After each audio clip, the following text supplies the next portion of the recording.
एक डॉलर का प्राइस 86 रुपए चल रहा है, कभी ये 70 हुआ करता था, आज 86 चल रहा है। तो डॉलर का price in terms of rupees change होता रहता है। कौन कौन से फैक्टर हैं जो डिसाइड करते हैं कि डॉलर कितने प्राइस पे ट्रेड करेगा, क्या हम डॉलर को खरीद के प्रॉफिट कमा सकते हैं। काफी सारे क्वेश्चंस हमारे माइंड में आते रहते हैं और इन क्वेश्चंस का आंसर हमारा चैप्टर फॉरेन एक्सचेंज रेट करने जा रहा है। तो हाँ जी, 12th क्लास का बहुत important chapter foreign exchange rate आज हम कवर करेंगे, जहां पे हम फॉरेन एक्सचेंज रेट क्या होता है, fixed exchange system, flexible manage floating क्या होता है, सारी की सारी चीजें पढ़ेंगे। एक्सचेंज रेट डिटरमाइन कैसे होता है, डिमांड ऑफ फॉरेन एक्सचेंज क्या होता है, सप्लाई ऑफ फॉरेन एक्सचेंज क्या होता है, सारे चीजों के आंसर आज हम इस पॉइंट सॉल्व कर जानेंगे। तो बने हुए रहिए वीडियो के अंदर लास्ट तक। वीडियो को लाइक करना, वीडियो अच्छी लगे तो कमेंट करना और वीडियो ज़्यादा से ज़्यादा शेयर करने को अपने फ्रेंड्स के। तो आइए वीडियो को स्टार्ट करते हैं। नमस्कार, सत श्री अकाल, आदाब। मैं हूं आपका होस्ट एंड दोस्त अमान सिद्दीकी। स्वागत करता हूं आज एक स्पेशल वीडियो के अंदर। तो आज की वीडियो के अंदर हम फॉरेन एक्सचेंज रेट पूरा का पूरा कंप्लीट करने जा रहे हैं। वन शॉट, सिंगल शॉट के अंदर पूरा फॉरेन एक्सचेंज रेट चैप्टर हम निपटा देंगे। और ये मैक्रो इकोनॉमिक्स की लास्ट यूनिट है और लास्ट यूनिट हमारी दो पार्ट में डिवाइडेड रहती है, foreign exchange rate and balance of payment. तो पहले हम फॉरेन एक्सचेंज रेट पढ़ेंगे, उसके बाद हम बैलेंस ऑफ पेमेंट कवर करेंगे। तो काफी इंपॉर्टेंट चैप्टर होने वाला है क्योंकि सीबीएसई इसके ऊपर से काफी सारे क्वेश्चंस पूछता है। कितने नंबर की वेटेज है, सारी की सारी मैं बातें आज आपके साथ करूंगा। तो आइए जरा वीडियो को स्टार्ट करते हैं। तो अगर हम बात करें फॉरेन एक्सचेंज रेट की, तो सबसे पहले हमें देखना पड़ेगा फॉरेन एक्सचेंज रेट की वेटेज कितनी है। तो फॉरेन एक्सचेंज रेट की वेटेज है 6 मार्क्स की, 6 मार्क्स की वेटेज है। ठीक, हाँ जी। तो अगर फॉरेन एक्सचेंज रेट और बैलेंस ऑफ पेमेंट दोनों को मिलाऊं तो दोनों की जो वेटेज निकल के आती है 6 नंबर की निकल के आती है। हाँ जी सर। तो पहले हम पढ़ेंगे तो ऐसे मान लो 3 नंबर का ये और 3 नंबर का आपका बीओपी, इस तरीके से आप होगा। तो पहले मैं फॉरेन एक्सचेंज रेट पढ़ाऊंगा, फिर उसके बाद बैलेंस ऑफ पेमेंट पे आएंगे। तो आइए जरा स्टार्ट करते हैं। सबसे पहले मीनिंग पे आते हैं। देखो, सबसे पहले अगर हम मीनिंग की बात करें, ठीक है, कि फॉरेन एक्सचेंज रेट का सर मतलब क्या है, तो बहुत ही सिंपल सा मीनिंग है। देखो, हम क्या करते हैं, जब भी एक करेंसी को दूसरे करेंसी में कन्वर्ट करते हैं तो हमें कुछ कन्वर्जन रेट चाहिए होता है। तो मैं बोलता हूं it is defined as the price of one currency expressed in terms of another currency. कहने का मतलब क्या है, कहने का क्या तात्पर्य है, कहने का मतलब यह है कि मान लो अभी हमारा जो डॉलर है वो ट्रेड कर रहा है, या जो इंडियन रुपी है वो ट्रेड कर रहा है 80 रुपीज पर डॉलर पे। मैं अपनी तरफ से अज्यूम कर रहा हूँ 80 रुपीज पर डॉलर, मैं ये बोल रहा हूँ। तो मैं क्या कर रहा हूँ, एक करेंसी का प्राइस दूसरे करेंसी में एक्सप्रेस कर रहा हूँ। जैसे इसका मतलब क्या है कि एक डॉलर में कितने रुपीज आ रहे हैं, 80 रुपीज, ये मैं बोल रहा हूँ। तो यानी कहने का मतलब कि हमने एक करेंसी को दूसरे करेंसी में एक्सप्रेस कर दिया, इसी बात को फॉरेन एक्सचेंज रेट बोलते हैं। मैं यहाँ पे फॉरेन एक्सचेंज नहीं बोल रहा, मैं बोल रहा हूँ फॉरेन एक्सचेंज रेट। तो रेट क्या है, define as the price of one currency express in terms of another currency. ठीक है सर। तो हमारे सामने दो वर्ड हो गए, एक तो हो गया फॉरेन एक्सचेंज रेट, ये क्या था, ये है रेट। ठीक है, हाँ जी। अब मैं दूसरा अगर आपसे बोलूं कि फॉरेन एक्सचेंज, मैं आपसे सीधा ऐसे बोल दूं कि व्हाट इज फॉरेन एक्सचेंज, तो फॉरेन एक्सचेंज हमारे लिए फॉरेन करेंसी होती है, ध्यान रखना। तो इस यहाँ पे इस वाले सिनेरियो के अंदर जो डॉलर है, डॉलर, और डॉलर को हम पता है क्या बोलते हैं, यूएसडी बोलते हैं, यूएसडी। ठीक है, यूएसडी का मतलब क्या होता है, ठीक है, यूएस डॉलर होते हैं। ठीक है, हाँ जी। तो फॉरेन एक्सचेंज का मतलब फॉरेन करेंसी, और फॉरेन एक्सचेंज रेट का मतलब क्या है, वो रेट जिसपे दो करेंसीज एक्सचेंज हो रही हैं, एक करेंसी का प्राइस दूसरे करेंसी में एक्सप्रेस किया जा रहा है। पहली बात ये समझ में आ गई।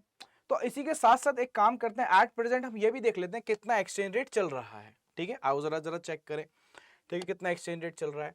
तो देखते हैं I N USD, USD INR, ऐसे चेक करते हैं, यूएसडी आईएनआर। तो यूएसडी आईएनआर चेक करें तो कितना चल रहा है, देखो अभी 86 चल रहा है। कितना चल रहा है आपको दिख रहा है, कितना, 86 रुपीज पर डॉलर। देखो यहाँ पे आपको दिख रहा होगा, ठीक है, यूएसडी यूनाइटेड स्टेट्स डॉलर, है ना, कितना है 1 रुपी, और उसमें कितने इंडियन रुपी आ रहे हैं, आपके आ रहे हैं 86 रुपीज। तो यानी कितना चल रहा है, 86 रुपीज पर डॉलर का अभी क्या चल रहा है रेट। ठीक है, अब ये चेंज होता रहता है, अभी इन सब बातों पे हम आएंगे, सारी बातें मैं आपको अच्छे से पढ़ाऊंगा। ठीक है, काफी इंपॉर्टेंट चैप्टर और उसकी प्रैक्टिकल नॉलेज होना, बीइंग अ कॉमर्स स्टूडेंट, बहुत ही ज्यादा इंपॉर्टेंट आप लोगों के लिए हो जाता है। ठीक है, आओ जरा समझे बात को, यहां तक क्लियर है, हाँ जी। अब आगे चलते हैं चैप्टर के अंदर। जैसे चैप्टर के अंदर चलते हैं तो हमें समझ में आता है कि हमें अलग अलग टाइप के एक्सचेंज रेट पढ़ने हैं। तो उसको हम बोलते हैं टाइप्स, क्या बोलते हैं, टाइप्स ऑफ एक्सचेंज रेट। और जब भी टाइप्स की बात करेंगे तो आपको 3 टाइप के एक्सचेंज रेट पढ़ने हैं। कितने पढ़ने हैं, 3 टाइप के। पहला हमारे सामने फर्स्ट है बेटा fixed exchange rate system, fixed exchange rate. उसके बाद हम पढ़ेंगे फ्लेक्सिबल, ठीक है, और ऐसे ही हम पढ़ेंगे मैनेज्ड फ्लोटिंग। क्या पढ़ेंगे, मैनेज्ड फ्लोटिंग। तो ये 3 एक्सचेंज रेट सिस्टम आपके बीइंग अ सीबीएसई स्टूडेंट आपको पढ़ने हैं। तो आइए जरा सबसे पहले कहां पे स्टार्ट करते हैं, सबसे पहले हम fixed exchange rate system start करते हैं, यहां से स्टार्ट करते हैं फिक्स्ड एक्सचेंज रेट सिस्टम से। ये जो मैंने यहां पे लिखा है एक्सचेंज रेट नंबर 1, क्लियर है यहां तक। अब देखो, आप लोगों को सारी बातें समझनी पड़ेंगी क्या, कि सर थोड़ा सा बैकग्राउंड ले लेते हैं। इंडिया जो है, इंडिया इंडिपेंडेंट हुआ 1947 में, हाँ जी सर। उसके बाद हम रिपब्लिक हुए, ठीक है, 1950 में। यहाँ से मतलब हमने प्लानिंग स्टार्ट करी, कॉन्स्टिट्यूशन अडॉप्ट करा हमने, और फिर हम चलते गए चलते गए चलते गए, फिर हमने सारी पॉलिसीज फॉलो करी, फिर हमने अपनी पॉलिसी को 1990 में चेंज करा, है ना। यहाँ तक आपने पढ़ रखा होगा बात, ठीक है, और पढ़ते भी होगे। ये बात कहाँ पढ़ते हो? इंडियन इकोनॉमी में आप लोग पढ़ते हो, मैं पढ़ाऊंगा भी, ठीक है, हाँ जी सर। तो सर जनरली जो 40 साल का समय है, ठीक है, इसमें most of the time India ने फिक्स्ड एक्सचेंज रेट सिस्टम ही फॉलो करा। हमने क्या फॉलो करा? Fixed exchange system. पहले थोड़ा सा बैकग्राउंड ले लो, फिर ये होता क्या, मैं इस पे आ रहा हूं, ठीक है। फिक्स्ड एक्सचेंज रेट सिस्टम हमने इन 40 सालों में ज्यादातर फॉलो करा है। और सर पहली बार इसके ऑनवर्ड अगर हम जाएं 1991 से बात करें, 1991 से हम किस पे शिफ्ट हो गए? हम फ्लेक्सिबल एक्सचेंज रेट सिस्टम पे शिफ्ट हो गए। तो सर अब ये है क्या, इसके बारे में थोड़ी सी बात बताइए। आओ जरा मैं इसके बारे में थोड़ी सी बात बताऊंगा आप लोगों को। सर ऐसा सिस्टम जो कंट्रोल में रहता है, किसके कंट्रोल में रहता है? या तो बेटा हमारी सरकार के कंट्रोल में रहता है ना, या बेटा मॉनेटरी अथॉरिटी। मॉनेटरी अथॉरिटी कौन है बेटा? आरबीआई हमारे, ठीक है, हाँ। तो अगर इन दोनों के कंट्रोल में है, ठीक है, और एक्सचेंज रेट यही डिसाइड कर रही है कि हमारा रुपी डॉलर में कन्वर्ट होगा तो किस रेट पे होगा, और पूरे साल उसी रेट पे होता रहेगा, जितनी भी इंटरनेशनल इकोनॉमिक ट्रांजैक्शन उसी रेट पे होंगी, तो ऐसे रेट को हम क्या बोलेंगे बेटा? Fixed exchange rate system. तो what is fixed exchange rate system? It is a system in which exchange rate is determined or fixed by the government or monetary authority of the country. And all the international economic transaction take place at this predetermined rate throughout the year. पूरे साल इसी rate पे transactions होती रहेंगी। कौन सी transactions? International economic. अब मैं जब बोलता हूं international economic transaction, it means exports और इंपोर्ट्स की ट्रांजेक्शन्स। सिंपल। तो सर ऐसा सिस्टम है, fixed exchange system is a rate which is fixed either by the सरकार, that is government, हाँ जी सर, और sir monetary authority. Sir monetary authority कौन? अभी बताया मैंने आपको, रिजर्व बैंक ऑफ इंडिया हमारे देश के अंदर, RBI of the country, correct है, that is central bank. Sir all the international economic ये ट्रांजेक्शंस जो है इंटरनेशनल इकोनॉमिक ट्रांजेक्शंस हैं, take place at this rate. Fixed exchange rate is officially fixed and it remains same throughout the financial year. पूरे साल क्या रहता है? Same, जो मैंने आपको बात बताई, ठीक है, हाँ। अभी और पढ़ेंगे, बट टेंशन मत लो। तो सर यानी आप ये बोलना चाह रहे हो अब हम इसको फॉलो नहीं करते, ठीक है, हाँ बेटा हम इसको फॉलो नहीं करते, but most of the countries इसको फॉलो नहीं करती, बट कुछ देश हैं ऐसे, ठीक है। जैसे फॉर एग्जांपल मैं आपको बताता हूँ, और जरा मैं आपको दिखाता हूँ एक चीज, एक करेंसी आप लोगों को दिखाता हूँ, आप फिर समझोगे, ठीक है। KWD अब आप KWD से क्या समझते हो बताओ? KW से कुवैती दिनार। कुवैती दिनार आप देखो सबसे महंगी करेंसी है अगर देखा जाए। डॉलर डॉलर कितना था? 86 था। बट अगर आप कुवैती दिनार की बात करोगे, कुवैती दिनार KWD जो मतलब KWD है ना, तो कितना चल रहा है? 82, 83 मान लो, 83 रुपीज पर कुवैती दिनार। समझ रहे हो कितना कितना महंगा है? क्यों है ये? इसके मल्टीपल रीजंस हैं, ठीक है। पहली बात तो कि जो कुवैत है वो फिक्स्ड एक्सचेंज सिस्टम ही फॉलो करता है, और कुवैत की जो इकोनॉमी है वो ऑयल बेस्ड इकोनॉमी है, एक्सपोर्टिंग इकोनॉमी, ऑयल को एक्सपोर्ट करती है। तो काफ़ी सारी चीज़ें हैं जो इसको यहाँ पे इतनी स्टेबिलिटी से खड़ा रखती हैं, ठीक है, हाँ जी। तो आपको बस ये बात ध्यान रखनी है कि भाई कुछ कंट्रीज हैं जो अभी भी क्या फॉलो करते हैं? फिक्स्ड एक्सचेंज सिस्टम, जिसमें से कुवैत एक है, ठीक है, बट इंडिया फॉलो नहीं करती। सर इंडिया क्यों नहीं फॉलो करती बेटा? इसके कुछ डिसएडवांटेजेस हैं, मैं उस पर आऊंगा। बट सर पहले एडवांटेजेस बता दो, जो कंट्रीज फॉलो करती हैं, जो हम फॉलो करते थे, तो इसमें कुछ फायदे भी तो होते होंगे। आओ पहले फायदे देखते हैं, फिक्स्ड एक्सचेंज सिस्टम के अंदर क्या फायदे। उन फायदों को हम क्या बोलते हैं? एडवांटेजेस, या आप उनको मेरिट्स बोल सकते हो। क्या बोल सकते हो? मेरिट्स। सिंपल, हाँ जी सर। अब सर पहले आते हैं हम किस पे? इंश्योर्स स्टेबिलिटी पे। बेटा जब हम बात करते हैं ना इंश्योर्स स्टेबिलिटी की, तो उसका मतलब क्या है? बहुत ही सिंपल सा मीनिंग है। स्टेबिलिटी इकोनॉमी के अंदर कब बनी रहेगी? जब ज्यादा चेंजेस ना हो। सर ट्रांजैक्शंस के नंबर ऑफ ट्रांजैक्शंस की स्टेबिलिटी बनी रहती है। कहने का मतलब यह है कि अगर एक्सचेंज रेट चेंज हो रहा होता तो देश का एक्सपोर्ट बढ़ जाता एकदम से, या इंपोर्ट बढ़ जाता, या एक्सपोर्ट कम हो जाता, इंपोर्ट कम हो जाता। तो सर हमारे देश के अंदर इनस्टेबिलिटी बनी हुई रहती है अगर एक्सचेंज रेट चेंज होता रहे। बट सर पूरे साल अगर एक्सचेंज रेट चेंज नहीं होगा, फिक्स रहेगा, तो हमारे देश के अंदर क्या स्टेबिलिटी बनी रहेगी? Answer is yes. तो पहला क्या है बेटा? पहला it ensures what? It ensures stability in the economy. Sir एक एग्जांपल दो। आओ जरा मैं एक एग्जांपल देता हूं। आओ एक एग्जांपल दे। देखो एक है एक्सपोर्टर। कौन है? एक एक्सपोर्टर है, और इधर बेटा एक इंपोर्टर है, ठीक है सर। एक एक्सपोर्टर है और एक कौन है? इंपोर्टर। मानते हो बात को? हाँ जी सर। मानते नहीं भी हो तो भी माननी पड़ेगी, इधर आओ।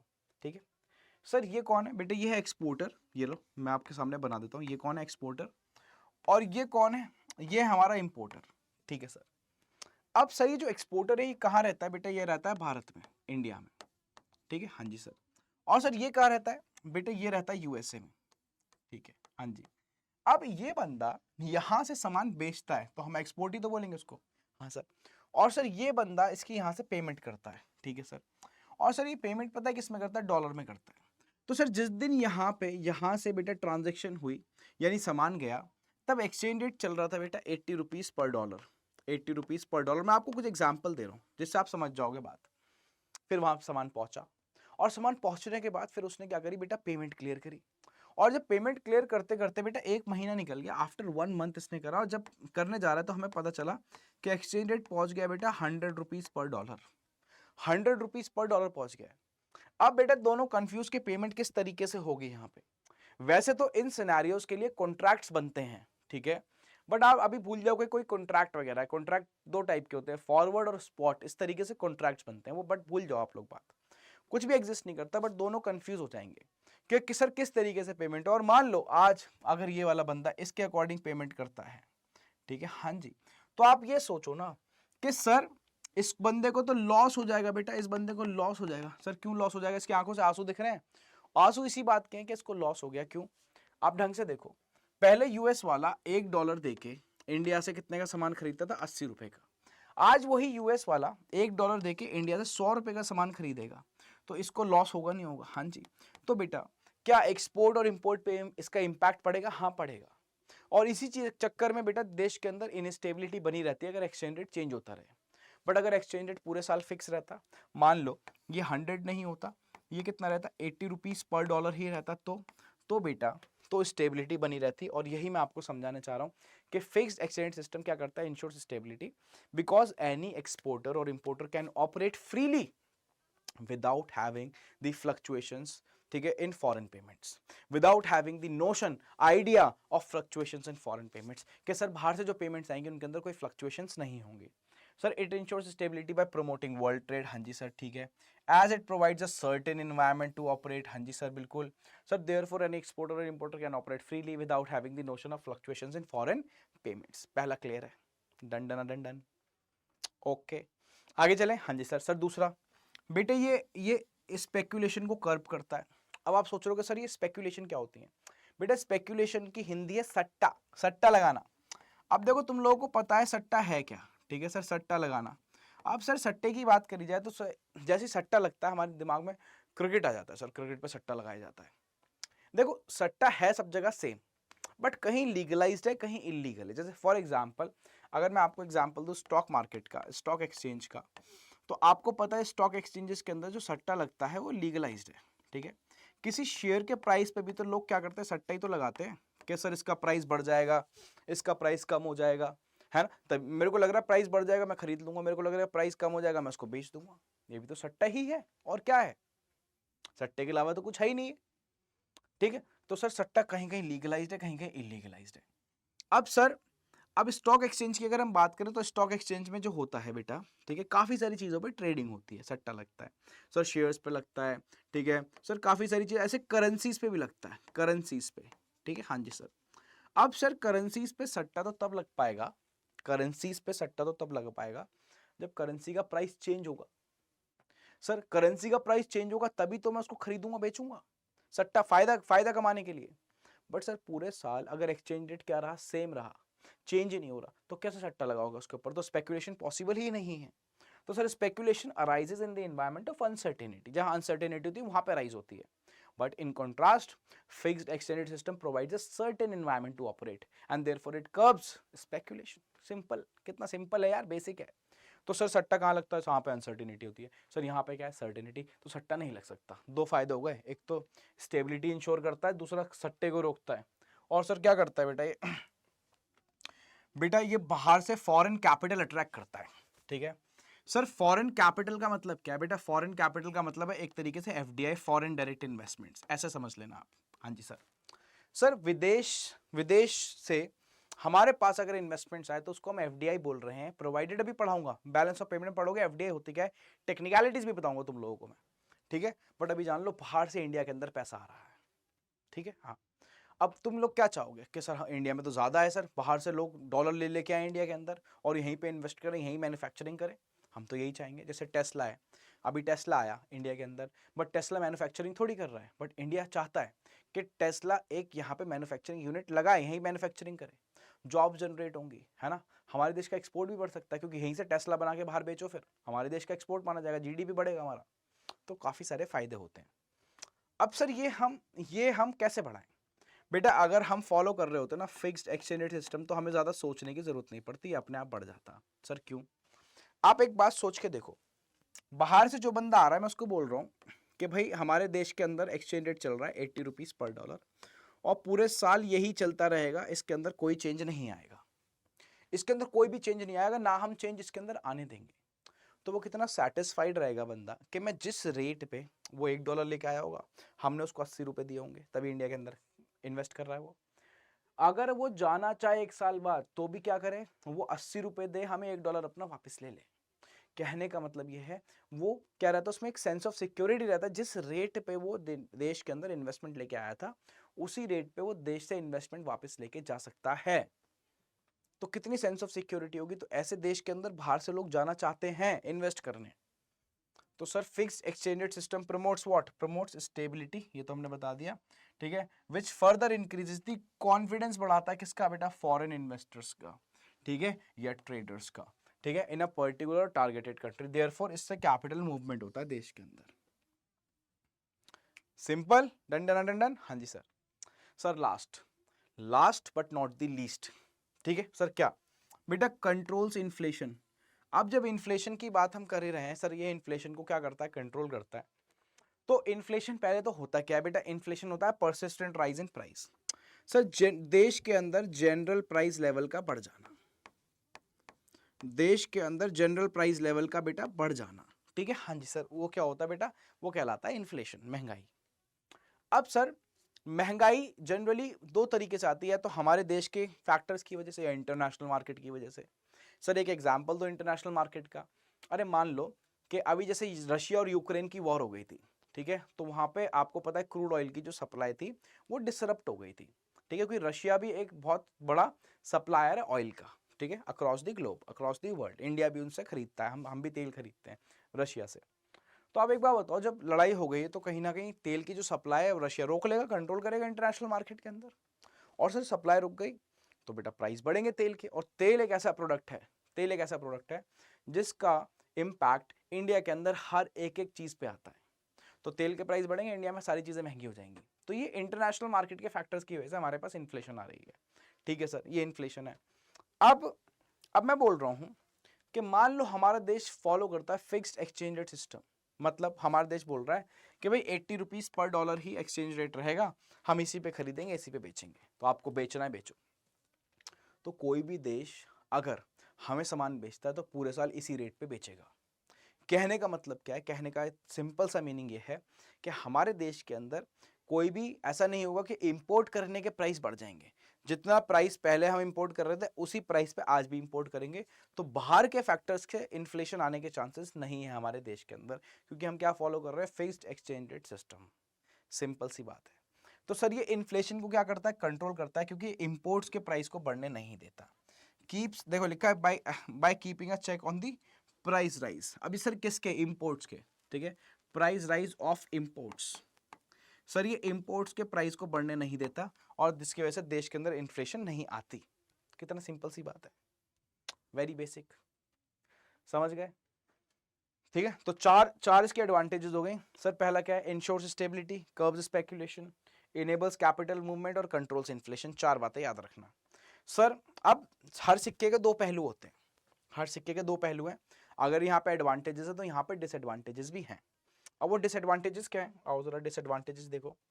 अब देखो डिसएडवांटेजेस क्या होता है, देखो मैं आपको समझाता हूँ, एक बहुत लाइफ के लिए भी इंपॉर्टेंट बात बता रहा हूँ। आप कितनी भी अच्छाई कर दो, कभी कभार ऐसा होता है हमारी एक गलती, हमारी एक बुराई उन अच्छाइयों को ओवर शैडो कर लेती है। सेम बेटा फिक्स्ड एक्सचेंज सिस्टम के साथ हो रहा है। ये किसने कितनी अच्छाई कर ली, चार अच्छाइयाँ दिखाई हैं मैंने, और भी अच्छाइयाँ हैं, बट मैंने 4 अच्छाइयाँ आपको दिखा दी। सर कितनी भी कोई अच्छाई कर ले, अगर एक गलती कर दे तो उस पर सब पे पानी फिर जाता है। सेम बेटा फिक्स्ड एक्सचेंज सिस्टम के साथ एक गलती है, एक डिसएडवांटेज है, जिसकी वजह से हमने इसको नकार दिया, हमने इसको अपने देश से निकाल दिया। आओ जरा समझे क्या सर। फिक्स्ड एक्सचेंज सिस्टम की सबसे बड़ी दिक्कत है कि ये पता क्या करता है, ये डिस्करेज करता है एक्सपोर्ट्स को। सर ये क्या करता है बेटा, ये डिस्करेज करता है, डिस्करेज कर देता है किसको सर, देश के एक्सपोर्ट्स को। बस ये गलती कर दी भाई ने हमारे, और भाई ने जब ये गलती करी तो ये एक ऐसी गलती है जिसकी माफी नहीं है। आजकल ग्लोबली देखा जाए तो सारी इकोनॉमी एक्सपोर्ट्स ओरिएंटेड इकोनॉमी है।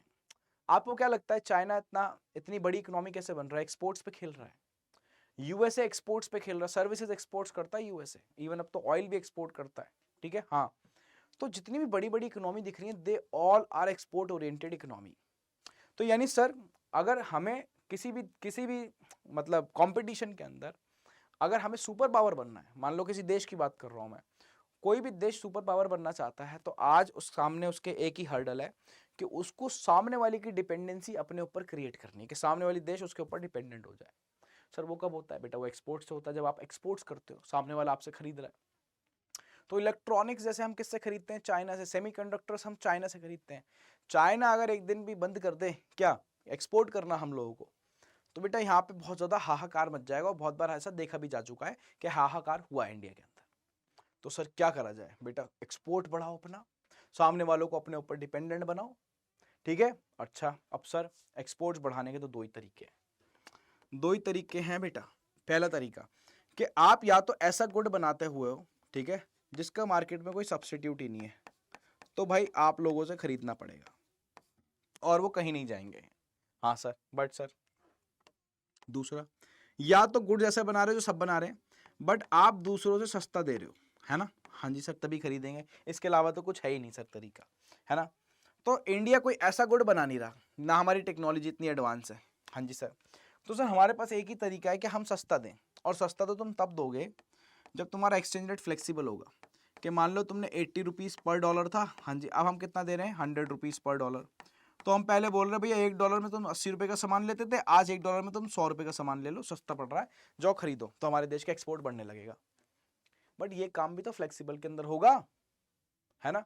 तो फिक्स एक्सचेंज सिस्टम का सबसे बड़ी दिक्कत है कि वो डिस्करेज करता है एक्सपोर्ट्स को, क्योंकि वहां पे करेंसी को डेप्रिशिएट होने का मौका ही नहीं मिलता, और जब भी करेंसी डेप्रिशिएट होती है तब देश के एक्सपोर्ट्स बढ़ते हैं। समझ में आ गई बात। तो सर एक्सपोर्ट्स के साथ मजाक नहीं, बिल्कुल भी मजाक नहीं, और जिसने एक्सपोर्ट्स के साथ मजाक करा देश के बेटा, उसको हमने निकाल दिया। Sir fix exchange system exports को डिस्करेज कर रहा है, क्लियरली दिख रहा है, तो हमने बेटा उसको हटा दिया, ठीक है। हाँ, इतनी बात समझ में आ गई। अब एक ये जो ऊपर वाला ये इसी से रिलेटेड है, इसी से रिलेटेड है ना। देखो कैसे, मैं समझाता हूं। अब एक इसके लिए पेज लेना पड़ेगा। देखो एक वर्ड होता है एडवर्स बीओपी, ढंग से सुनना, एडवर्स बीओपी। अब ये जो वर्ड है एडवर्स बीओपी, ढंग से सुनते रहो। सर पहले तो ये बता दो बीओपी क्या होता है, और पहले बीओपी समझाऊं। बेटा बैलेंस ऑफ पेमेंट एक अकाउंट होता है, अकाउंट, ठीक है। हाँ, जैसे मशीनरी अकाउंट बनाते हो, फर्नीचर अकाउंट बनाते हो, ऐसी बैलेंस ऑफ पेमेंट भी एक अकाउंट है। सर जहां पे आप क्या रिकॉर्ड करते हो बेटा, जहां पे हम एक्सपोर्ट्स रिकॉर्ड करते हैं और इंपोर्ट्स रिकॉर्ड करते हैं देश के, बस बात खत्म। सर देश के एक्सपोर्ट्स और इंपोर्ट जहां रिकॉर्ड कर रहे हो उसी अकाउंट को हम बैलेंस ऑफ पेमेंट अकाउंट बोलते हैं।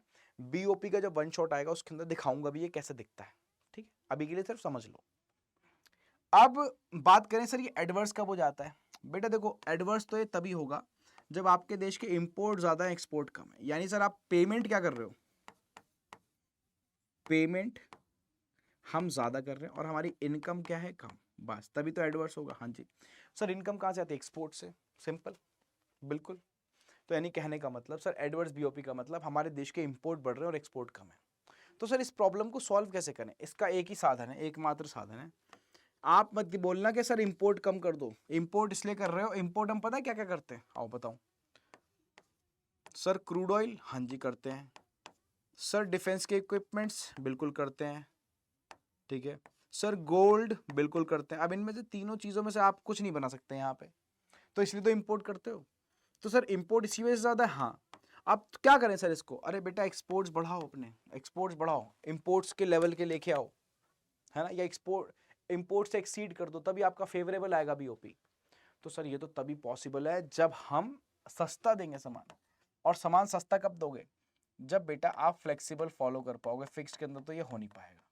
तो सर क्लियरली दिख रहा है फिक्स एक्सचेंज सिस्टम क्या करता है, एडवर्स बीओपी को सही नहीं होने देता, adverse balance of payment situation को क्या नहीं होने देता, इंप्रूव नहीं होने देता, unable to improve adverse BOP. कभी भी ऐसा नहीं होगा कि देश के एक्सपोर्ट ज्यादा होने लगे इंपोर्ट्स, क्योंकि एक्सपोर्ट्स को तो वो डिस्करेज करता ही करता है।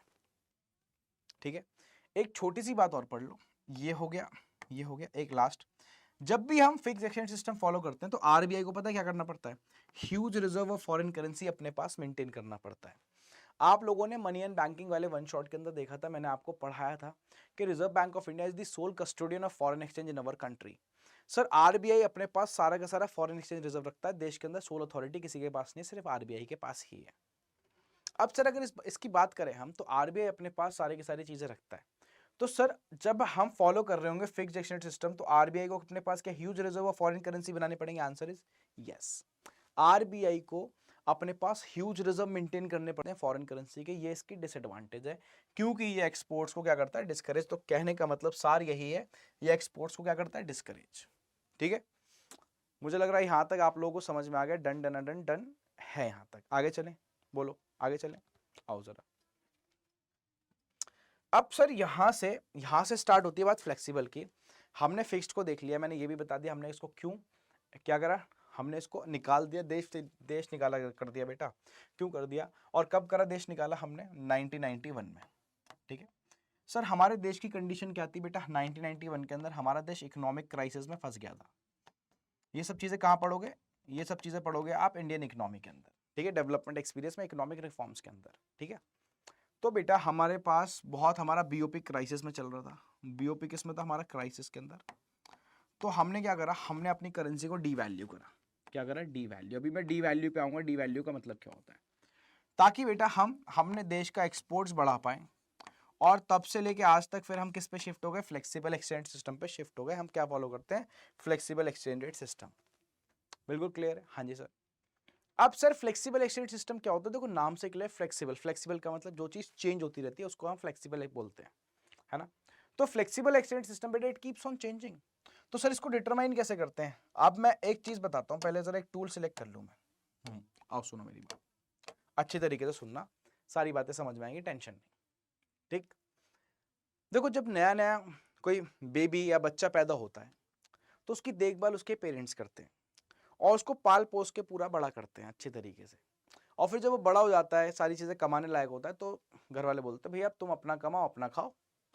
जनरली यही पैटर्न है सर। सिमिलरली करेंसी के साथ, वो हमारा देश आजाद हुआ, हमारी नई करेंसी थी, तो सर उसको पाल पोस के 40 साल तक बड़ा करा सर। फिक्स्ड एक्सचेंज सिस्टम को कंट्रोल करके रखा सर सरकार ने, उसकी वैल्यू सरकार डिसाइड करती थी, आरबीआई डिसाइड करता था। फिर सर एक टाइम आया जब ये 40 साल की हो गई करेंसी, बड़ी हो गई काफी। 40 साल का तो बेटा बुढ़ा होता है इंसान। ठीक है, ये तो करेंसी है, फिर भी 40 साल की हो गई करेंसी, तो बेटा इसको धक्के मार के घर से निकाला हमारी सरकार ने और बोला जाओ अपनी वैल्यू खुद फाइंड करो। देखो अपनी वैल्यू खुद फाइंड करो मार्केट के अंदर। और हमें पता है किसी चीज की वैल्यू किससे डिटरमाइन होती है? किसी चीज की वैल्यू डिटरमाइन होती है उसकी डिमांड और सप्लाई से। अब सब लोग जैसे अमान बोलने लगा अमान सर से पढ़ना, अमान सर से पढ़ना है, अमान सर की डिमांड बढ़ेगी, अमान सर के भाव बढ़ेंगे, प्राइस बढ़ेंगे। करेक्ट है। कोई बोलने नहीं अमान सर से नहीं पढ़ना, बिल्कुल भी नहीं पढ़ना, अमान सर के भाव 2 मिनट में डाउन। तो सर डिमांड और सप्लाई पे ही तो खेल है सारा। तो सर यानी वो सिस्टम जहां पे एक्सचेंज रेट सरकार डिसाइड नहीं कर रही, आरबीआई डिसाइड नहीं कर रहा, कौन डिसाइड कर रहा है? मार्केट के अंदर करेंसी की डिमांड और करेंसी की सप्लाई। सर अब बस यही समझा दीजिए ये कैसे होगा। आओ मैं वही समझाता हूं तुम लोगों को। ठीक है, देखो ये हमारी वाई एक्सेस और यहां पे हम लेते हैं एक्स एक्सेस। कोई प्रॉब्लम तो नहीं है? ठीक है, हाँ जी, कोई प्रॉब्लम तो नहीं, देखते रहना। यहां पे मैं ले रहा हूं फॉरेन एक्सचेंज रेट। ठीक है, हाँ, किसकी टर्म्स में लूंगा मैं फॉरेन एक्सचेंज रेट लूंगा रुपीस पर डॉलर की टर्म्स में। ठीक है, हाँ, और यहां पे पता है क्या लूंगा? यहां पे मैं लूंगा फॉरेन एक्सचेंज। यहां पे मैं लूंगा फॉरेन एक्सचेंज। देखो किसकी टर्म्स में? इन million dollars, in million dollars. किसकी टर्म्स में लूंगा? Million dollars. ठीक है, अभी समझ में आ जाएगा, डोंट वरी। अब डिमांड कर्व कैसे बनेगा? Downward sloping. और सप्लाई कर्व कैसे बनेगा? Upward sloping. ये देखो supply curve will be upward sloping. ठीक है सर डी क्या है? D is our demand curve and S is our supply curve. और सर अगर हम बात करें तो देखो दोनों कहाँ इंटरसेक्ट कर रहे हैं, इस वाले पॉइंट पे। तो इस वाले पॉइंट को ऐसे ले आते हैं हम यहाँ पे, हाँ जी, और यहाँ पे ऐसे ले आते हैं हम इसको। कोई प्रॉब्लम की बात तो नहीं है? रुक जाओ जरा, थोड़ा आगे से ले लेते हैं। अरे भाई ठीक है, हाँ ऐसे, ठीक है। तो आप देख रहे हो कि दोनों यहाँ पे इक्वल आ रहे हैं, तो यहाँ पे डिमांड और सप्लाई आपस में क्या है? इक्वल है, ठीक है सर। तो जहाँ पे डिमांड और सप्लाई इक्वल होते हैं वहाँ पे एक्सचेंज रेट डिटरमाइन हो जाता है। ये है बेटा 80 रुपीज़ पर डॉलर और ये है हमारा 10 मिलियन डॉलर्स। सर इसका क्या मतलब है? फ्लेक्सिबल एक्सचेंज सिस्टम बोलता है ऐसा सिस्टम जहाँ पे डिमांड और सप्लाई डिसाइड करती है एक्सचेंज रेट को, सरकार डिसाइड नहीं करती। तो सर ये चेंज होता रहता है कि हाँ ये चेंज होता रहेगा अगर ये डिमांड और सप्लाई चेंज होंगे, और ऑब्वियसली डिमांड और सप्लाई स्टैटिक नहीं रहती, डायनेमिक होती हैं, चेंज होती रहती हैं, तो एक्सचेंज रेट भी चेंज होता रहता है। अभी एक वाला डायग्राम भी बता दूंगा किस तरीके से चेंज होगा। तो सर बट इसका मतलब क्या है 80 का और ये 10 का मतलब क्या है? देखो 80 का मतलब पता है हमने क्या लिया, 80 रुपीज पर डॉलर, यानी सर 80 रुपीज पर डॉलर, ये तो एक्सचेंज रेट हो गया। और सर इस रेट पे कितने डॉलर्स डिमांड और सप्लाई करे जा रहे हैं बेटा? 10 मिलियन डॉलर्स। 10 मिलियन डॉलर्स दो देश के बीच में डिमांड और सप्लाई हो रहे हैं। ये 10 मिलियन डॉलर्स, पहले बोले यहां तक। तो sir it is a rate in which exchange rate is determined in terms of देखो demand and supply of foreign exchange, so it keeps on changing. ये चेंज क्यों होता रहता है? With the change in demand and supply of foreign exchange. चलो इसका कोई और नाम भी है, हाँ, इसको फ्लोटिंग एक्सचेंज रेट भी बोलते हैं, ठीक है, क्योंकि currency is allowed to float in the market. Done है? अरे बोलो, क्लियर है? ठीक है, तो डन डना डन डन, यहाँ तक हमारी बात समझ में आ गई। अब सर ये चेंज क्यों होता रहता है? इधर आओ, ये भी दिखा देता हूँ। सर अगर डिमांड चेंज होगी, ये लो डिमांड चेंज हो गई, तो आप देख नहीं रहे क्या कि एक्सचेंज रेट देखो आपका बढ़ गया, देखो ऊपर की तरफ चला गया। तो सर ये चेंज होता रहता है with the change in demand and supply of foreign exchange, ठीक है, इसको हटा देता हूं मैं। आगे चले, हाँ जी सर। अब इसके ऊपर मैं बाद में आऊंगा, ठीक है, हाँ, पहले बीच में एक जरा चीजें ऐड कर लें, ठीक है, हाँ। अब इधर सुनो मेरी बात। आपने जो मेरिट्स पढ़े थे किसके? फिक्स्ड के, वो इसके डीमेरिट्स हो जाएंगे, और जो उसके डीमेरिट्स है वो इसके मेरिट्स हो जाएंगे। चलो एक एक करके देखते हैं, समझते हैं। तो सबसे पहले सर मेरिट्स की बात कर लें, आ जाओ, चलो मेरिट्स की बात कर लेते हैं। मेरिट्स की देखो, सबसे पहला मेरिट वो क्या करता था? वो अनेबल टू इम्प्रूव था बीओपी, ये इम्प्रूव करता है बीओपी को, इम्प्रूव्स बैलेंस ऑफ पेमेंट, ठीक है, हाँ। सर वो क्या करता था? वो डिस्करेज करता था एक्सपोर्ट्स को, ये एनकरेज करता है,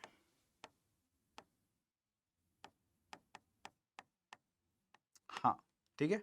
और बताओ सर, वहां ह्यूज रिजर्व चाहिए होता था फॉरेन एक्सचेंज का, यहाँ पे लेस रिजर्व चाहिए होता है, ये बिल्कुल उल्टा है। और सर एक चीज और ऐड कर लेते हैं, इट ब्रिंग्स कंपेटिटिवनेस, इससे इकोनॉमी के अंदर क्या आती है? Competitiveness in the economy. Sir competition आता है फ्लेक्सिबल की वजह से, ठीक है, हाँ जी। और अगर मैं इसके डीमेरिट्स की बात करूं, उसके मेरिट्स उठा लो। देखो उसका पहला मेरिट क्या था कि वो क्या करता था? स्टेबिलिटी इंश्योर करता था। ये इनस्टेबिलिटी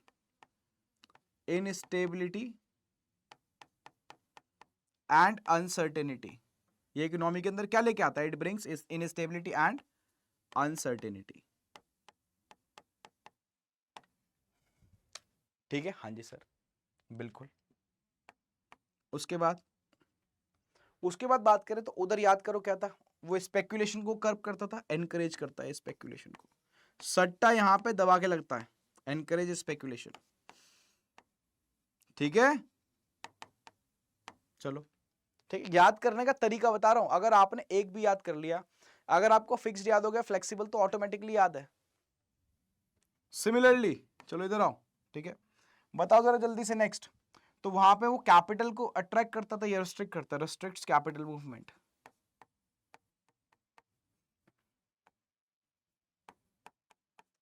रिस्ट्रिक्ट्स कैपिटल मूवमेंट। और सर लास्ट, ठीक है, लास्ट उधर क्या था? वो इन्फ्लेशन को कंट्रोल करता था। अब यहाँ पे भाई इंपोर्ट के प्राइस बढ़ेंगे तो इन्फ्लेशन को एनकरेज करेगा, ठीक है, हाँ, तो एनकरेज करता है किसको? इन्फ्लेशन को, ठीक है, हाँ। अब देखो यही कितनी अच्छी बात है कि जब आप यहां तक पढ़ लेते हो तब आप एक क्वेश्चन का आंसर कितने आसानी से लिख सकते हो। वो क्वेश्चन पता है क्या है? वो क्वेश्चन है ये, sir difference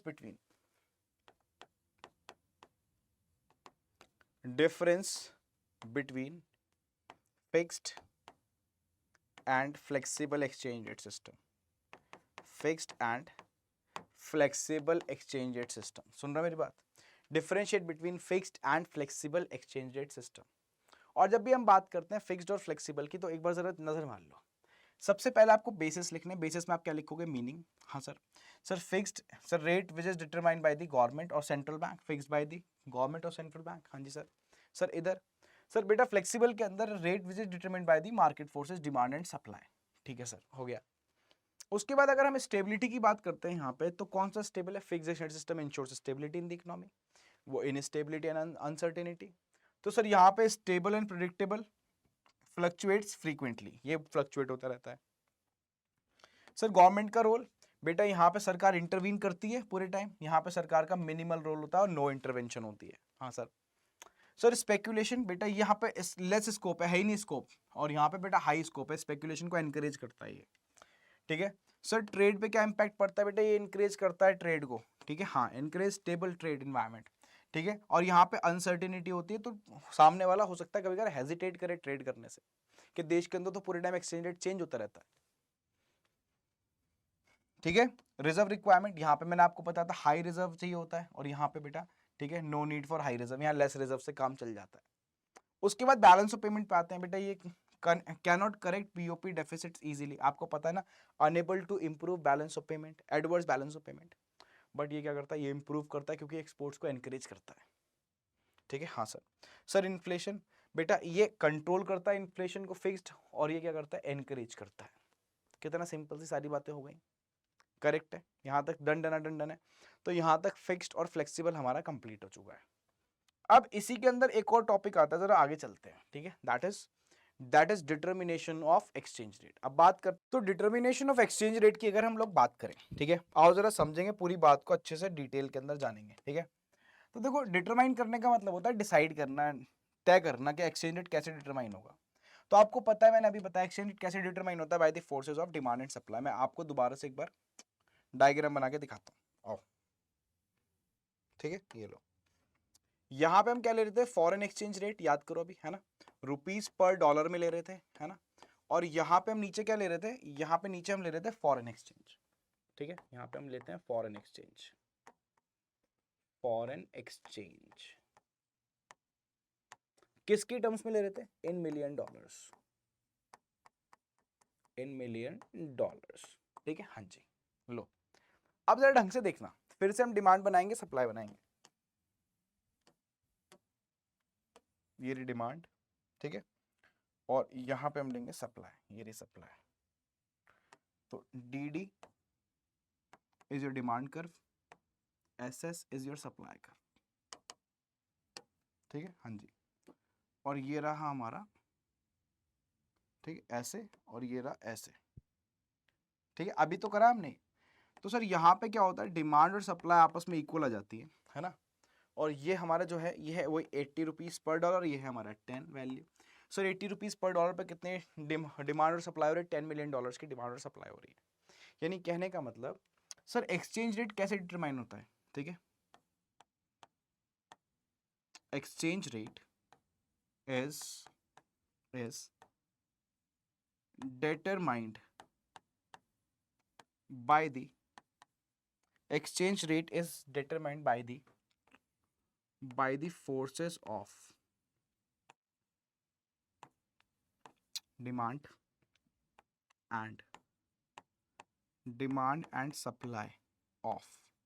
demand and supply of foreign exchange। बात खत्म। ये लो भाई, लिख लेना इसको। ठीक है, हाँ जी सर। सर एक्सचेंज रेट कैसे डिटरमाइन होता है? बेटा exchange rate is determined by the forces of demand and supply of foreign exchange, यानी at a point where demand and supply of foreign exchange rates are equal. ठीक है, exchange rate is determined. Sir जहाँ पे demand और supply foreign exchange की आपस में equal हो जाती है, एक्सचेंज रेट वहाँ पे डिटरमाइन हो जाता है। तो यहाँ पे ठीक है, एक्सचेंज रेट कितना है? 80 रुपीज़ पर डॉलर। ठीक है, हाँ, और उस पर कितने डॉलर्स डिमांड और सप्लाई हो रहे हैं? बेटा 10 million dollars are being demanded $10 million are being demanded and supplied. ठीक है, ध्यान रखना। तो this is the whole determination of exchange rate. But अब इसके अंदर सर प्रॉब्लम क्या है, इसके अंदर टॉपिक्स और क्या क्या है? देखो, दो टॉपिक मेरे को क्लियरली दिख रहे हैं। एक तो सर ये डिमांड क्या है और ये सप्लाई क्या है। आओ जरा आप समझेंगे ये डिमांड होती क्या है और सप्लाई क्या होती है। देखो, तो नेक्स्ट टॉपिक है हमारा डिमांड ऑफ फॉरेन एक्सचेंज। अब देखो, बात करें डिमांड ऑफ फॉरेन एक्सचेंज की, तो एक्चुअली में इसके अंदर एक क्वेश्चन बनता है, क्वेश्चन के अकॉर्डिंग कराया जाता है। आओ जरा मैं क्वेश्चन लिखूं, क्वेश्चन पता है क्या बनेगा? आओ, क्वेश्चन बनता है what are the sources. Question बनता है what are the sources of demand. ठीक है, demand of foreign exchange, demand of foreign exchange. और ये क्वेश्चन एज इट इज पूछा जाता है बेटा आपके बोर्ड एग्जामिनेशन के अंदर, जो मैंने यहाँ पे लिखा है what are the sources of demand of foreign exchange, as it is आता है। ठीक है, हाँ जी सर। अब सर, या ऐसे क्वेश्चन होता है why there is demand of foreign exchange, ये भी क्वेश्चन आ सकता है। अब वो क्या पूछना चाह रहे हैं? वो पूछना चाह रहे हैं, बताओ ये इंडिया वाले जो हैं ये डॉलर की डिमांड क्यों करते हैं? देखो, फॉरेन एक्सचेंज हम लोगों के लिए क्या है? डॉलर। और पूछ रहा है व्हाट आर दी सोर्सेज, यानी why there is demand of foreign exchange, हम लोग क्यों डिमांड करते हैं, हम लोग यूएस वालों से क्यों डॉलर मांग रहे हैं। तो सर क्या क्या करना पड़ता है हमें उस डॉलर से, वो ये पूछना चाह रहे हैं। तो एक एक करके जरा समझते हैं। पहला अगर मैं बात करूं इसकी, पहले देखो फर्स्ट पॉइंट की, तो पहला हमें डॉलर क्यों चाहिए? टू इम्पोर्ट बेटा, इम्पोर्ट करने के लिए क्या? To import goods and services. याद रखोगे, to import goods and services from abroad. Abroad से बेटा गुड्स एंड सर्विसेज खरीदने के लिए ऐसा काम हमें करना पड़ता है। सर क्यों? क्योंकि बेटा वो कभी भी आपसे रुपीस में पेमेंट नहीं लेंगे। आप उनसे गुड्स खरीद रहे हो, सर्विसेज खरीद रहे हो, आपको यहाँ से डॉलर में पेमेंट करनी पड़ती है। तो हमारे पास डॉलर होना चाहिए ना, तो इसलिए हम डॉलर की डिमांड करते हैं। ठीक है सर, पहला क्लियर। दूसरे पे आओ, to invest in foreign capital, to invest in foreign capital market. Sir बाहर के फॉरेन कैपिटल मार्केट में इन्वेस्ट करने के लिए हमें ऐसा काम करना होता है। सर जैसे मेरे को वहां के कैपिटल मार्केट के अंदर किसी कंपनी के शेयर्स खरीदने हैं, तो मैं रुपीस में नहीं खरीद सकता, मेरे पास डॉलर्स होने चाहिए, तब मैं खरीद पाऊंगा। तो सर डॉलर्स की इसलिए डिमांड करते हैं। सर दूसरा बेटा, टू स्पेक्यूलेट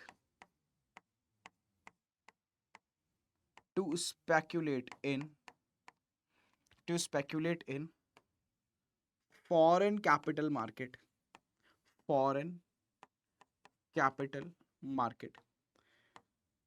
सर बाहर के मार्केट में फॉरेन मार्केट के अंदर स्पेकुलेशन करनी है, सट्टेबाजी करनी है, सट्टा लगाना है sir.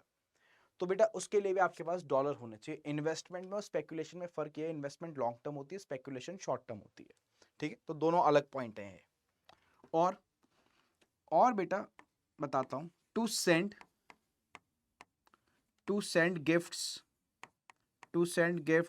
Comma grants comma donations etcetera, है ना। तो बेटा अगर हमें बाहर के देशों के अंदर गिफ्ट्स भेजने हैं, ग्रांट्स भेजनी है, डोनेशंस भेजनी है, तो आप इसको रुपीस में नहीं भेज सकते, आपको बेटा डॉलर में ही भेजने पड़ेंगे। ठीक है, इसका रीजन क्या है? इसका पर्सपेक्टिव है क्योंकि रुपीस वो एक्सेप्ट नहीं करते, तो आपको डॉलर्स में पेमेंट करनी पड़ेगी, इसलिए आपके पास डॉलर होना चाहिए। आप क्यों डिमांड करते हो, ये रीजन दे रहा हूं मैं। एक और रीजन लिख लो। ठीक है, हाँ, 5वें पेपर के अंदर एज इट इज पूछा जाता है। To repay borrowings and advances. अरे जो आपने उधारी ली है ना, उन उधारियों को रीपे करने के लिए आपके पास डॉलर्स होने चाहिए, इंटरेस्ट की पेमेंट करने के लिए डॉलर्स होने चाहिए। तो ये सारी चीजें करने के लिए आपको बेटा डॉलर चाहिए, इसलिए इंडिया वाले डॉलर मांगते हैं। तो कभी भी क्वेश्चन पूछे why there is demand of foreign exchange, आपको 5 पॉइंट्स में आंसर करना है। ठीक है, to import goods and services, to invest, to speculate, to send gifts and grants, and last to repay borrowings and advances. Sir same चीज supply पे आ जाती है, बट सप्लाई पे आने से पहले एक छोटी सी बात, इसको हम थोड़ा सा और आगे ले चलेंगे बात को। ठीक है, क्योंकि इसके अंदर अभी बातें बची हुई हैं, ठीक है, और मैं इसको हटाने जा रहा हूँ, ठीक है, ये मैंने पीछे वाली स्लाइड में लिख रखा है। अच्छा, दूसरी बात, अगर आपको ये पीडीएफ चाहिए, और ऑब्वियसली मुझे पता है चाहिए होगी, तो आप लोग मेरे टेलीग्राम चैनल से ले लेना। मैं टेलीग्राम चैनल बता देता हूँ अपना, वहाँ पे सारे के सारे पीडीएफ्स अवेलेबल हैं, जितना भी मैं पढ़ाता हूँ सारी चीज़ आ जाती हैं, उसको फॉलो करके रखो सारे के सारे, ठीक है। अमान _सर _अड्डा 247, इसको फॉलो कर लो, ठीक है। चैनल पे पहुंच जाओ, यहाँ पे जाके पीडीएफ ले लेना, सारी पीडीएफ्स यहाँ पे अवेलेबल हैं, डोंट वरी। अब सर दोबारा से आपने डिमांड ऑफ फॉरेन एक्सचेंज क्यों खोल दिया? क्योंकि एक क्वेश्चन बनता है, और वो क्वेश्चन इतना इंपॉर्टेंट बनता है। वो क्वेश्चन पता है क्या है? क्वेश्चन है वाई, इसके ऊपर स्टार बना लेना, क्वेश्चन के ऊपर, why there is negative relationship, why there is negative relationship between ऐसे कर दूं, डिमांड ऑफ फॉरेन एक्सचेंज को डीएफई बोल रहा हूं, ठीक है, DFE and foreign exchange rate, ऐसे ध्यान रहेगा आपको, ठीक है। हाँ, क्वेश्चन पूछ रहा है बताओ डिमांड ऑफ फॉरेन एक्सचेंज में और फॉरेन एक्सचेंज रेट के बीच में नेगेटिव रिलेशनशिप क्यों होती है, ये पूछना चाह रहा है वो। अब आप सोच रहे हो कि सर इसका मतलब क्या है, ठीक है, आओ मैं समझाऊं पहले इसका मतलब। देखो इधर आओ, कहने का मतलब ये है कि अगर फॉरेन एक्सचेंज रेट बढ़ जाएगा ना, तो डिमांड कम हो जाएगी, ये कह रहा है वो। मैं समझाऊंगा, टेंशन बिल्कुल नहीं। और सर फॉरेन एक्सचेंज रेट कम हो जाएगा तो डिमांड बढ़ जाएगी, ठीक है, ये बोलना चाह रहा है, डिमांड क्या हो जाएगी, बढ़ जाएगी।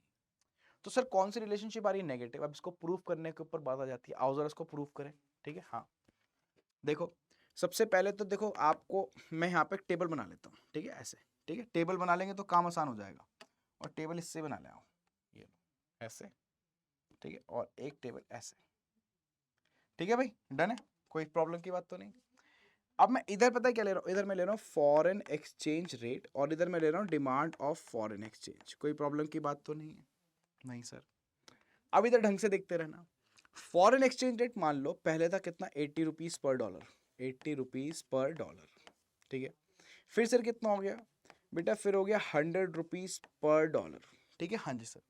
अब मैं ये बोल रहा हूँ कि इसकी वजह से पता है क्या हुआ, इसकी वजह से पहले हम 10 मिलियन डॉलर्स डिमांड करते थे, 10 मिलियन डॉलर्स, बट आज हम पता है क्या कर रहे हैं, आज हम 20 मिलियन डॉलर्स डिमांड कर रहे हो, ठीक है।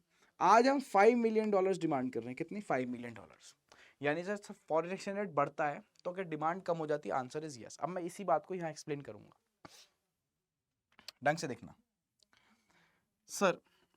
पहले पहले इधर आओ, कलर चेंज करें क्या? आओ, बल्कि दूसरा लेते हैं यार, एक और कलर था, चलो ठीक है ये ले लेते हैं, ठीक है, दिख जाएगा, डोंट वरी। सर पहले एक्सचेंज रेट कितना था बेटा, पहले था एक्सचेंज रेट 80 रुपीज़ पर डॉलर, देखें दिख रहा है, हाँ दिख रहा है, ठीक है। हाँ, तो इस बात का मतलब क्या है, इस बात का मतलब है 80 रुपीज़ में $1 आ रहा था, यानी सर अगर हमें डॉलर खरीदना था हमें 80 रुपीज़ देने पड़ रहे थे। सर फिर क्या हुआ, फिर हमें उसी $1 के लिए कितने रुपीज़ देने पड़ रहे हैं, जरा बताना, 100 रुपीज़।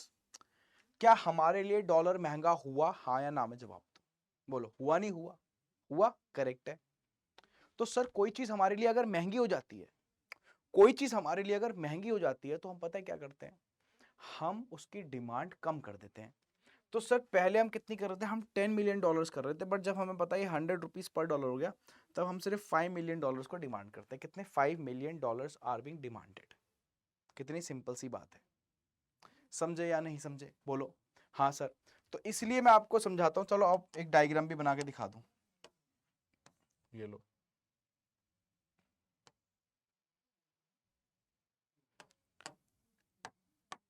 यहां पे हम क्या ले रहे हैं बेटा, फॉरेन एक्सचेंज रेट ले रहे हैं, that is rupees per dollar, जो हम नीचे लेते थे, है ना। और यहाँ पे हम ले रहे हैं DFE, demand of foreign exchange, ठीक है। हाँ जी सर, इन मिलियन डॉलर्स।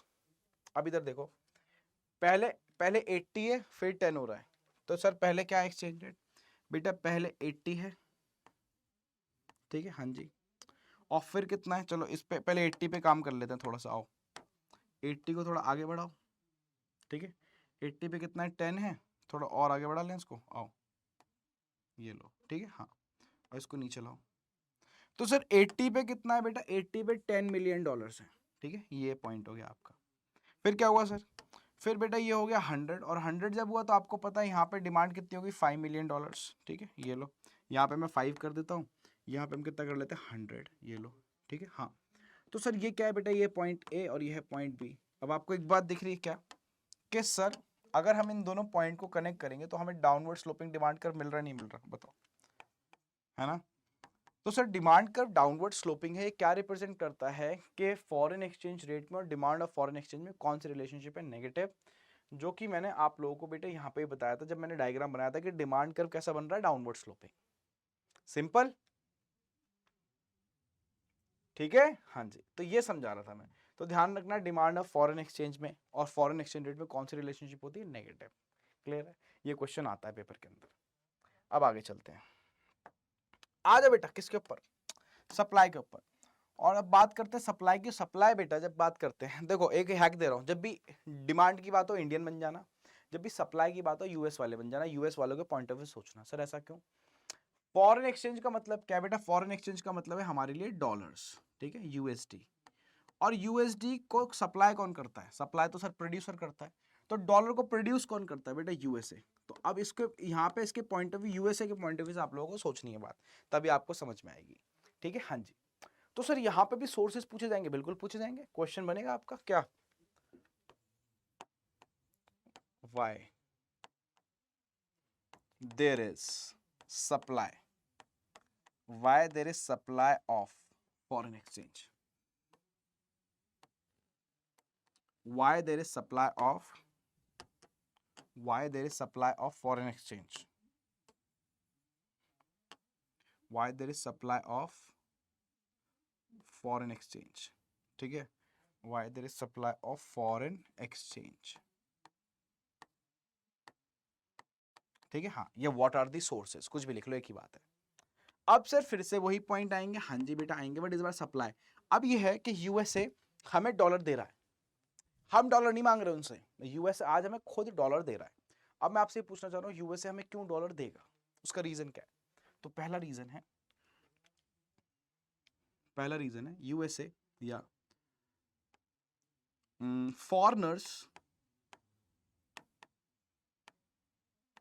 फॉरेनर्स परचेजिंग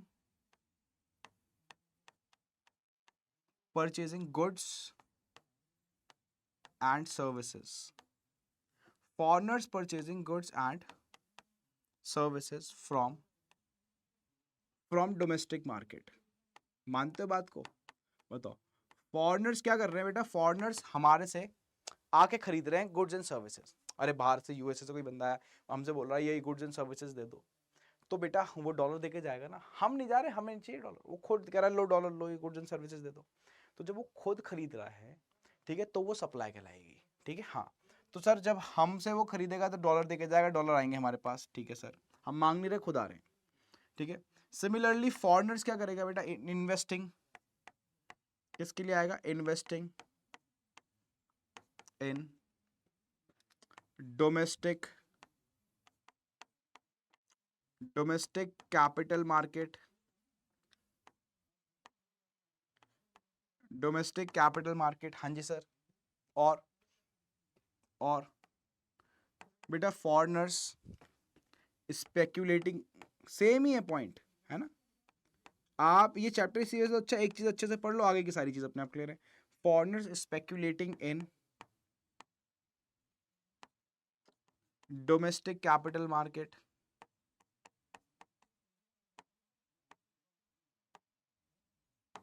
ठीक है, हाँ जी सर। और फॉरेनर्स सेंडिंग, क्या सेंड करेंगे बताओ, सिंपल, गिफ्ट्स, हम ही भेजते रहेंगे क्या, ये नहीं भेजेंगे, सेंडिंग गिफ्ट्स कॉमा ग्रांट्स, ठीक है, कॉमा डोनेशंस एटसेट्रा, ठीक है, हाँ जी सर। एक और बताइए सर, आओ एक और बताओ, फॉरेनर्स एडवांसिंग लोन्स, ठीक है, और फॉरेनर्स हमें क्या दे रहे हैं बेटा, उधारी। तो ये सारे पॉइंट जो हैं ये क्या दर्शाते हैं, ये दर्शाते हैं बेटा कि फॉरेनर्स हमें डॉलर क्यों देते हैं। पहला, वो गुड्स एंड सर्विसेज खरीदने आते हैं हमसे, हमारे मार्केट में इन्वेस्ट करने आते हैं, स्पेकुलेट करने आते हैं, हमें गिफ्ट्स एंड ग्रांट्स बेचते हैं, और इवन हमें लोन भी देके जाते हैं, तो हमारे पास डॉलर्स आते हैं। ठीक है, हाँ जी सर। अब देखो सिमिलर रीजन है, मैं एक चीज और करता हूँ, इसको भी रेप्लिकेट कर लेते हैं, है ना, ताकि मजा आए पढ़ने में। आओ जरा इधर, एक बात समझे, इसको हटा दूं, ठीक है। हाँ, अब सुनना मेरी बात को। देखो इसी इसी टॉपिक के अंदर, इस टॉपिक को मैंने दोबारा से क्यों लिया है, इस टॉपिक के अंदर एक टॉपिक और होता है, जैसे मैंने अभी डिमांड के अंदर पढ़ाया कि why there is negative relationship, यहाँ पे पॉजिटिव रिलेशनशिप है, तो उसको समझना पड़ेगा। अब किस किस चीज के बीच में रिलेशनशिप है, तो वो क्वेश्चन के थ्रू जान लो। Why there is positive, why there is positive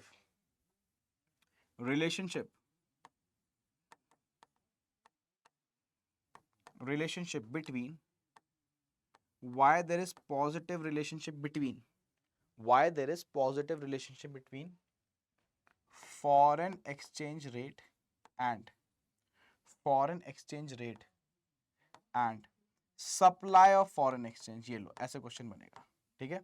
तो why there is positive relationship between foreign exchange rate and supply of foreign exchange। अब जरा ढंग से सुनते रहना बात को। सर कहने का मतलब क्या बेटा, कहने का मतलब अगर फॉरेन एक्सचेंज रेट बढ़ेगा तो सप्लाई ऑफ फॉरेन एक्सचेंज भी बढ़ेगी, और फॉरेन एक्सचेंज रेट कम होगा तो सप्लाई भी कम होगी, ये कहना चाह रहा है। अब इसका मतलब क्या है, आओ जरा समझे। सेम काम करते हैं, ठीक है, क्या कि हम ना एक स्केड्यूल बना लेते हैं छोटा सा, ताकि सारी बातें हमें उसी के थ्रू समझ में आ जाए। ये लो, अब इधर आओ, देखो मैं यहाँ पे क्या ले रहा हूँ, फॉरेन एक्सचेंज रेट लिख रहा हूँ, और यहाँ पे लिख रहा हूँ supply of foreign exchange. Simple, done. अब इधर सुनो, यहाँ पे हम वही लेते हैं 80 रुपीज पर डॉलर, है ना, से कितना हो गया, ये हो गया 100 रुपीज पर डॉलर। ये लो, अब इधर आओ, मैं ये बोल रहा हूँ कि पहले अगर जो सप्लाई थी, यूएस वाले हमें 10 मिलियन डॉलर्स दे रहे थे, तो आज वही हमें 20 मिलियन डॉलर्स दे रहे हैं। सर क्यों बेटा, because there is a positive relationship. देखो 80 से 100 हो गया, तो ये 10 से कितना हो जाएगा, 20। यही समझाना चाह रहा हूँ तुम लोगों को मैं। अब ये क्यों होगा, उसके पीछे का रीजन आओ लॉजिक दे दूं। सर ऐसे इसलिए होगा क्योंकि पहले ना 80 रुपीज $1 में ट्रेड कर रहा था, यानी सर वो $1 हमें देते थे और इंडिया से 80 रुपए का सामान खरीदते थे। मैं पहले यूएस वाला बन जाऊं, इधर पहुंच जाऊं मैं। सर हम इंडिया वालों को $1 देते थे और वहां से हम 80 रुपए का सामान खरीदते थे। तो सर आज फिर से इधर देखना, 100 रुपीज का डॉलर पहुंच गया और $1 100 रुपीज का हो गया। तो आज यानी हम लोग क्या करेंगे, हम $1 देंगे और 100 रुपीज का सामान खरीदेंगे। एक्स्ट्रा सामान आ रहा है, 20 रुपए का ज्यादा सामान मिल रहा है। सर इंडिया से खरीदना हम लोगों के लिए सस्ता हो गया, हाँ, तो हम ज्यादा खरीदेंगे, और ज्यादा खरीदेंगे तो इंडिया में डॉलर ज्यादा जाएगा, तो इंडिया में डॉलर की सप्लाई बढ़ जाएगी। समझे बात को, हाँ जी। और इसी चीज का बेटा डायग्राम बनता है, आओ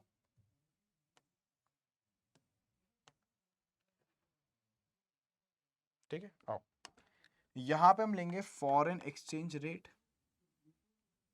ठीक है, और यहां पे क्या लेंगे बेटा, यहां लेंगे हम supply of foreign exchange, supply of foreign exchange, SFE, ठीक है, हाँ जी सर। अब क्या करेंगे, आओ जरा समझाओ। सर पहले 80 रुपीज पर डॉलर था, बिल्कुल ये रहा, ठीक है, और उस पे बेटा 10 मिलियन डॉलर्स, आज कितना हो गया, आज बेटा 100 हो गया, ठीक है, और 100 पे कितना, 100 पे बेटा 20 मिलियन डॉलर। यानी कहने का मतलब क्या है, एक सेकंड रुको जरा,